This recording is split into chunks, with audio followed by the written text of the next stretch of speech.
Hello बच्चों। Question में पूछा गया है find force F required to keep the system in equilibrium.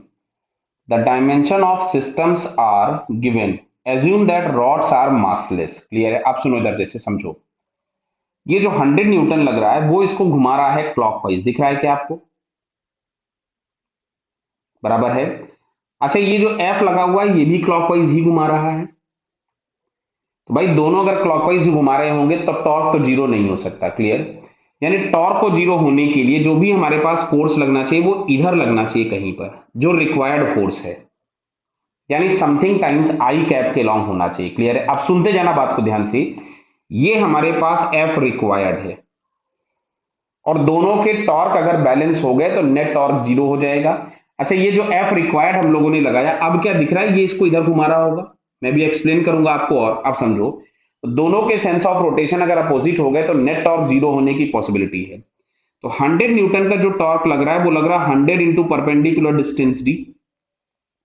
और जो एफ रिक्वायर्ड का टॉर्क लग रहा था, एफ रिक्वायर्ड, इसकी जो परपेंडिकुलर डिस्टेंस है वो ए है। समझ में आ रहा है ना? बताइए। क्लियर? तो दोनों के जो टॉर्क थे उनके मैग्नीट्यूड हमने सेम कर दिए।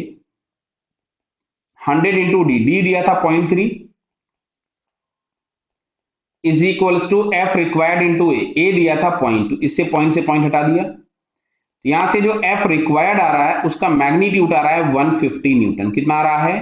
150 न्यूटन। अब ध्यान से सुनो, हम लोगों को ये वाला जो फोर्स मिल रहा है, देखो मैं लिख रहा हूं यहां से, एफ रिक्वायर्ड को अगर मैं वेक्टर फॉर्म में लिखता तो ये मिलता मैं 150 आई क्या, बिकॉज ये एक्ट हो रहा है एक्स एक्सिस के लॉन्ग।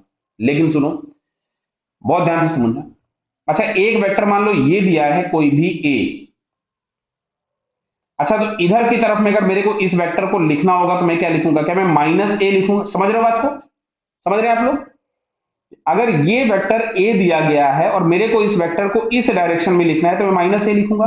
तो आपको जो इस डायरेक्शन में एफ लिखना होगा, बेटा बात को समझना ध्यान से। तो ये जो मैं एफ लिखूंगा, क्या मैं इसको माइनस ऑफ एफ रिक्वायर्ड लिखूंगा?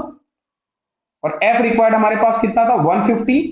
ये हो जाएगा माइनस ऑफ 150 आई कैप। मेरी बात शायद आप लोग समझ गए होंगे, अभी आपको इस एग्जांपल से शायद बात समझ में आई होगी अभी।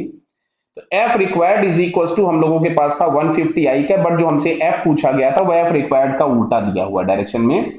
तो फिलहाल यहां से हम लोग आंसर लगाएंगे थर्ड वाला। क्लियर है? So it's third answer is correct. Okay बेटा, ऑल द बेस्ट।